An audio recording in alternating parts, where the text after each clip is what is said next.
Bonjour, morning brief du 24 octobre 2025. Alors la bourse de Tunis termine sur une note positive pour la cinquième séance consécutive avec un TUL Index qui touche un nouveau sommet, un nouveau sommet historique à 12 461,01 points, a aligné une hausse de 0,27%, pourtant c'est gain annuel à 25,19%, dans des volumes qui dépassaient 14 812 000 dinars, dont 10 797 000 dinars de volume transigé sur marché de bloc. Et ça concerne Cartas Semant, qui était le titre le plus actif avec un volume qui dépasse les 10 976 000 dinars. MPBS était également parmi les titres les plus actifs avec un volume de 510 000 dinars et 473 000 dinars échangés sur Poulina. Pour ce qui est des principaux écarts de la journée, on a UUB qui monte de 5,83%, 4,50% de hausse pour BH Leasing. UBCI avance de 4,50% également. BTE gagne 4,47%. Et Tuninvestica qui augmente de 4,46%. Côté baisse, on a un New Bodyline qui recule de 5,98%. STB dévisse de 5,46%. Meuble intérieur lâche 4,84%. Sotemaï accuse un repli de 4,18% et Stip qui diminue de 4,14%. Alors, on a Sotuver qui publie des chiffres mitigés, reprise solide sur l'individuel et ralentissement de la croissance. Par contre, ralentissement de la croissance sur une base consolidée, 7% de croissance pour le groupe. Et à signaler surtout que Sotuver a racheté la totalité des actions, les 17% qui restent dans le capital de SGI et détient désormais 100% du capital de SGI. Donc ça va impacter les intérêts minoritaires, la charge d'intérêts minoritaires. Et notre modèle sera actualisé dans les prochains jours. On va réduire nos objectifs de revenus et tenir compte de cette montée, d'actualiser la participation de Sotuver dans le capital de SGI.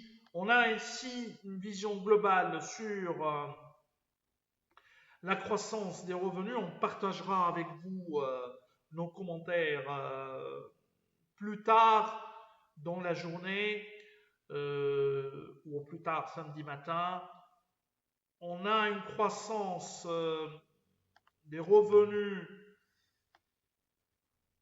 pour notre univers tunisien, croissance donc qui s'établit à 5,3%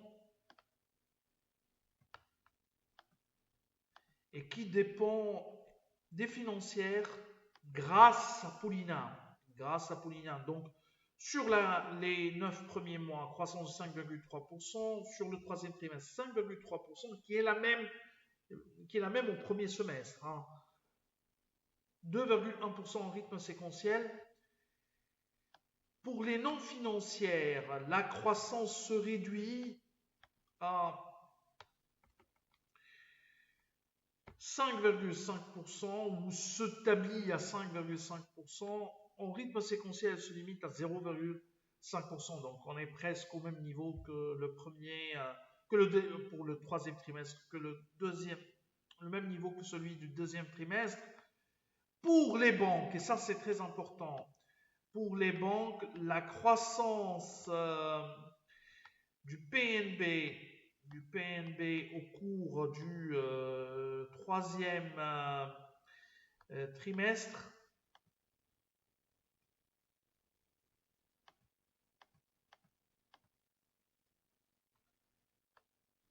s'établit à 5,1%, mais elle est en repli par rapport au deuxième trimestre, c'est-à-dire le PNB du deuxième trimestre était plus élevé de 1,5% par rapport au PNB agrégé des 11 banques couvertes par Alpha Mena du troisième trimestre. Depuis le début de l'année, la croissance du PNB se limite à 4,7%. Il n'y a pas eu de grande surprise. S'il y a eu une surprise ou PGH qui a dépassé les attentes, ça a été annulé par d'autres acteurs ou sociétés. Et donc, sur l'ensemble de ce troisième trimestre, la croissance est globalement en ligne avec les attentes. C'est tout ce qu'on a pour ce matin. Donc, merci pour votre attention. On vous donne rendez-vous pour lundi prochain en souhaitant bien sûr un bon week-end. Au revoir.